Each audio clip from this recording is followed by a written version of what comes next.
What's going on YouTube? OCD for EDC here. And what I got for your FaceBalls today is some love from Spyderco. So we've got a whole bunch of things to talk about. This is going to be a pretty fast video, but we're going to cover a whole bunch of things. So really what I'm going to do here is I'm going to go over basically all the things that I've gotten in the last month from Spyderco, and it's been a bunch. So I just had more stuff show up today, and yeah, let's just get right into it. So a few of these you have already seen on my channel, but we're just going to highlight them again. And I'm not going to get into a bunch of details on every single knife here. There's just way too many of them. But we're going to talk just briefly about each one. And there's going to be some brand new stuff that you haven't seen yet. A bunch of it, actually. And yeah, we'll go get into it here. One thing I wanted to bring up really quick. This Sunday, we have kind of a special live show coming. So for anyone that wants to join in, Sunday here on YouTube, 7:30 p.m. Central Standard Time, we are doing what's ending up to be the second, but really the first kind of scheduled and planned, what we're calling the Shit Show Sunday. So if you guys want to get involved in that, the last time it was a ton of fun, and we've got some epic stuff to show off. So 7:30 p.m. this coming Sunday, May 3rd, Central Standard Time. So that would be 8:30 p.m. East Coast and 5:30 p.m. West Coast time. 7:30 p.m. Central Standard Time. Be there. Should be a good time. All right. So what we're going to do here, we're going to go kind of from the ones that I've had the longest, or what I got at the beginning of April, let's say, and then to the stuff that just came today. So here we go. This is the Spyderco Para 3, sorry. This was a Cutlery Shop exclusive. It is rocking Rex 45 blade steel, and you got this bright orange G10 scale and a bright blue. It's a cool looking knife.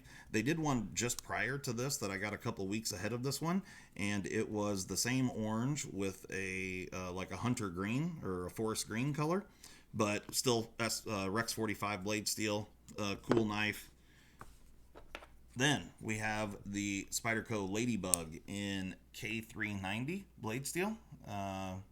This knife has really surprised me. This thing is really cool, and it actually works well for how tiny this thing is. It's surprisingly ergonomic and works well even for my big hands. So cool little knife there, and I love the fact that it's in K390. I think is super cool. I don't want to really spend a bunch of time sharpening a knife of this size, so the fact that it's in Rockstar steel is really awesome. Then we move into the Spyderco Smock. This was the Knife Works or Knife Center exclusive. I can't remember which dealer. This is in the Smooth G10 and has 20 CV blade steel. Really cool knife, and the Smock is a cool one, and to my knowledge this is the first sprint run or dealer exclusive Smock, so that one was pretty neat. Then a knife that everybody hit me up wanting, this guy right here. This is the St. Nick's exclusive Mannix in CPM 4V red G10 DLC coated 4V blade, and action perfect. This knife is really the best example of a Mannix that I think I've ever had. I have not touched this knife. This is exactly the way it came out of the box. There's zero blade play. Action is perfect. Edge bevel is perfect on both sides. It's a great example of a Mannix too, and it's just a really cool model to boot. So then from there we went into the Spyderco Watu.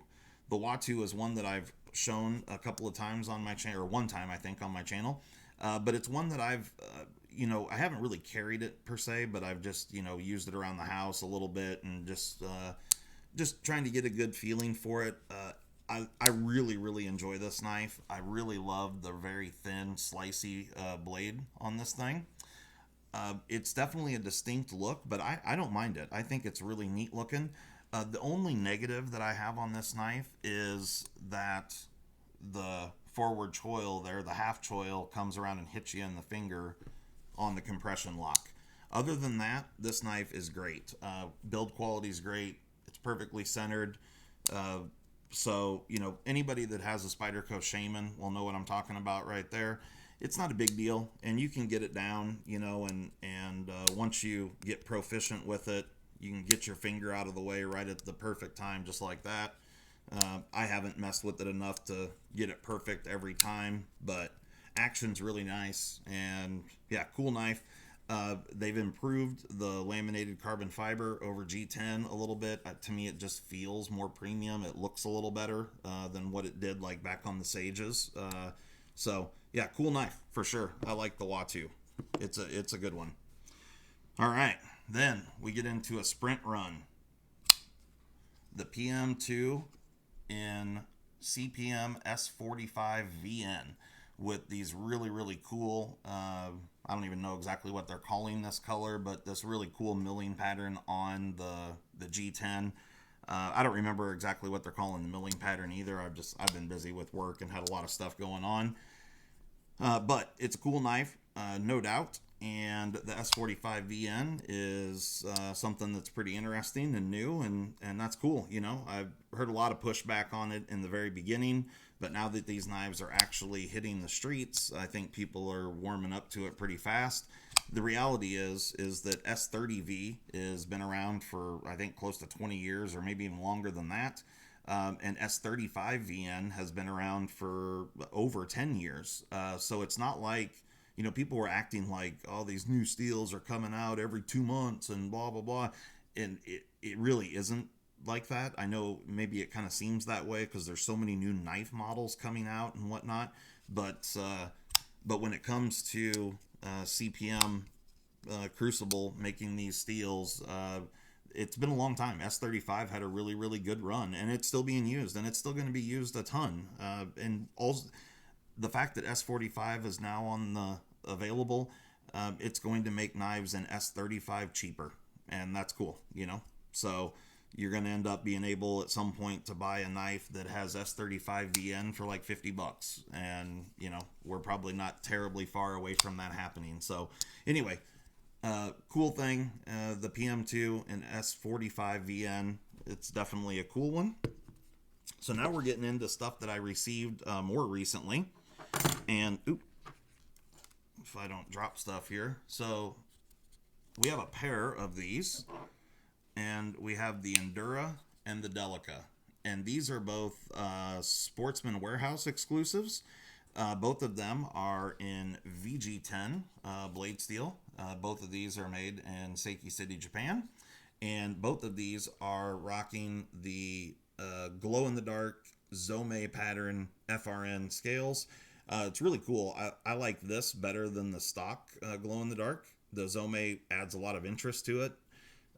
The other ones, the glow-in-the-dark things to me is really just a novelty anyway. But this one looks better, and it's going to hide wear better with just the way these scales are made. If it's all just the solid glow-in-the-dark pattern, it's going to show dirt pretty easily. And the glow-in-the-dark thing, like I said, it's kind of a novelty.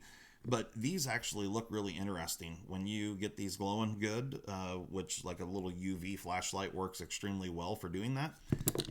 But they look good. For sure, and they glow extremely well, and they'll glow for about 30 or 40 minutes with a good charge. So, cool knives, Delica and Endura, and yeah, those were certainly interesting. Now, we're getting into another one that people really enjoyed, St. Nick's exclusive PM2, and so this is a twin to the Mannix. You're looking at red G10, DLC coated CPM 4V blade steel, and the red and black is, for color combos, you can't ever go wrong with red and black. Now this thing came out of the box for tip down configuration, but the pocket clip is reversible, and 4-way reversible, and so yeah, there's the pair right there from St. Nick's, the Mannix and the PM2. Really cool knives. Really, really good looking pairing there. And there was also a Shaman done in this exact configuration as well. yeah, definitely cool knives. So, all right. Now we're going to. I'm going to move a few of these over. We'll put these two, the red beauties, next to each other. uh, Here is another Endura. This is the Endura 4, and this is, some type of, I'm going to call it Tiffany blue, because that's what color it is, like the box from Tiffany, the jewelry company. And so, ladies, this is, I think, second to diamonds. At least the women in my life, they all love this Tiffany blue color. So if you guys are looking to get your girl a knife, this would be a good color choice if that's something that she's going to be interested in. Don't just assume that she's interested in it, though. So, make sure before you do it. But if you're getting a girl a knife, you probably cannot go wrong with this coloration. I don't know about this particular knife. That would depend on the female. However, this one is rocking, if I can show it off there. This one is in CPM S30V blade steel, and a really cool knife. I like the Endura. It's a good one. They're relatively cheap as far as Spydercos go, and yeah, it's just a good solid knife, mid back lock, and the coloration on this one is pretty neat. So this would also look good with the DLC. All blacked out hardware with that blue would be pretty cool as well. Okay, and now we've got this right here. This is the first one of these I have ever seen. So this is a tactical. I can't remember the exclusive here, the company that did this, but this is very obviously a paramilitary 2, and it has an Emerson Wave. This is the first time I've ever seen an Emerson Wave on a PM2. Spyderco's done lots of different waves on the Delica and Endura, and I think the Endella had a wave, and then I can't even remember what the small one. Yeah, anyway, doesn't really matter. They've done lots of different blades with wave, Emerson Wave feature on them, but this one here is in CPM S30V. You can see that we've got a really nice, it's a flat saber grind. But let me show you something interesting here. And we'll compare it with the S45 VN. Look at the difference in the blade stock on this thing. So, I shouldn't say that. The blade stock itself is the same thickness, but the distal taper of the blade is vastly different. So, if you look at the thickness of the knife itself, if I can show that, actually, I have calipers sitting right here. So we'll measure this one real quick just to get a couple. Oh, yeah, zero my calipers here. So 144 thousandths on the S45 VN. And let me get measurement on the overall thickness.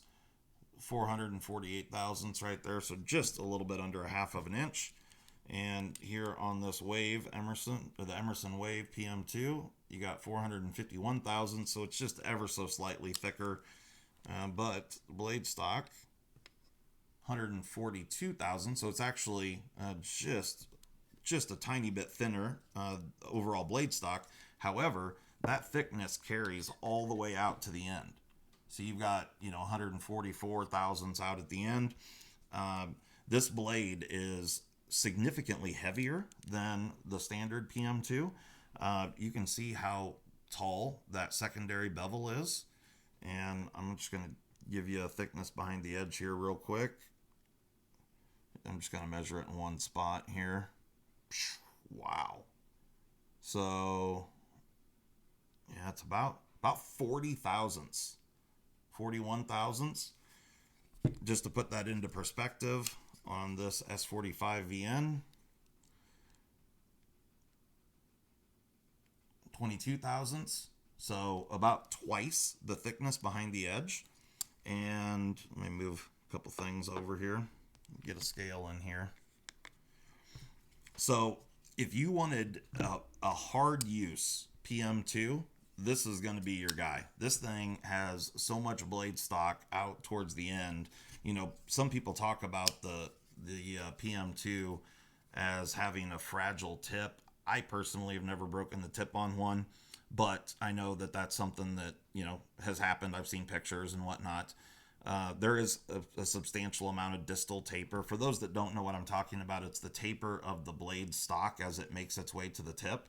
So I measure that it's 144 thousandths back here at the handle, but out here the actual blade stock is much thinner. So that's the distal taper that I'm referring to. But let's see here, the difference in weight. So both of these are G10. Other than the blade, that's the only difference in these two knives. So the S45VN is 3.773 ounces.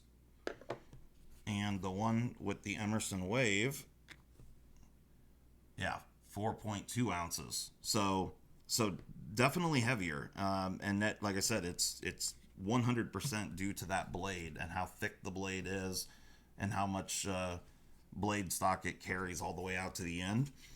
It's a cool knife, though. Definitely a harder use knife with that blade stock. So really interesting. This is the first one I have ever handled with the Wave. I'm sure, if, like I said, I don't remember Spyderco doing a Wave on a PM2. It would not surprise me at all if people have modified them to incorporate the Wave. With the way the PM2 blade stock, you could for sure grind it like this to include the Wave. So that's certainly something that I'm sure somebody has done out there. So, all right, now we're going to get into the gift that I got from Spyderco this week, which is kind of cool. It actually came with this right here. When I showed this at the beginning, this came along with a gift that I received from Spyderco. And this is going to be for sale on Spyderco's website. I think it's going to be at some dealers, and it's this right here. It is a whiskey glass that has a Little Native LC200N blade stuck in the side of it. So this was made by a company called Ben Shot in Wisconsin. It's a father and son team from what I understand. I actually have got the little paper that comes with it, and I'll show that, and you can pause and read it if you want to. Here it is right here. It's kind of an interesting story. It talks about the company that makes it, and the fact that this is truly a LC200N blade from a Little Native. It is not sharpened for safety reasons, but you can see that the glass, it's melted into the glass, and they've glued the blade into that space. This same company, at least I've seen them around before. They'll have like a 50 cal jacketed bullet sticking in the glass, and different rifle rounds and whatnot. So that's the name of the company. Like I said, it's called Ben Shot, BenShot. Pretty cool little whiskey glass, and just kind of a neat oddity, if you will. But it was nice of Spyderco to send that along, so I greatly appreciate that. So yeah, that's my haul of Spydercos for the month of April 2020. So there is a bunch of stuff here. And just to tell you really quick, if anyone's interested in purchasing any of these knives, let me remove the ones that are not for sale. So this is what we got left here. And actually, this one may or may not be for sale as well. Oh, and my wife wants that one. So these right here, these are all for sale if anyone's interested. So we got the Cutlery Shop exclusive Rex 45 Para 3, the Delica in VG10 and Zome glow in the dark, the Endura VG10 glow in the dark, the Emerson PM2, the Tiffany Blue and S30V Endura, and the 20CV Smock with Smooth G10. So if anyone's interested in any of that, hit me up. My email's down in the description. I will be posting a new knife sale video here very soon. I've got a whole bunch of stuff. So yeah, but if someone's interested in one of these right now, hit me up, send me an email, and we can talk about it and figure out what the deal is. If not, that's more than fine. definitely come and check out the shit show on Sunday, May 3rd, 7:30 p.m. Central Standard Time. It's going to be a good time. We got some really fun stuff to show off. So, all right, guys, thanks a lot. Hope everybody's doing well out there. Stay safe, stay healthy, and we will catch you next time.